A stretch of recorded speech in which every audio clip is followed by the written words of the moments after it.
Moi, j'ai le sentiment qu'avec Emmanuel Macron au pouvoir depuis 5 ans, l'État s'effondre. L'école s'effondre. La santé s'effondre. La police s'effondre. La justice s'effondre. Donc il y a évidemment d'une part une question de moyens.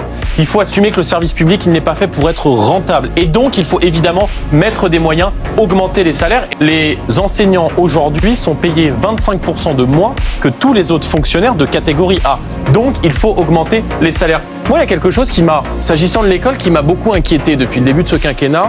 La nomination d'un ministre de l'Éducation nationale, un militant communautariste, indigéniste, qui fait des parallèles entre la police française aujourd'hui dans les banlieues et la police de Vichy, qui organisait des rafles d'enfants juifs pendant la Seconde Guerre mondiale, qui participait à l'université Paris 8 à Saint-Denis à des réunions qui sont interdites aux Blancs, qui dans les fonctions de chercheur qu'il a pu avoir, par exemple à l'Opéra de Paris, remettait des rapports dans lesquels il comptait les Blancs et dans lesquels il s'indignait qu'il y avait trop de Blancs à l'Opéra de Paris.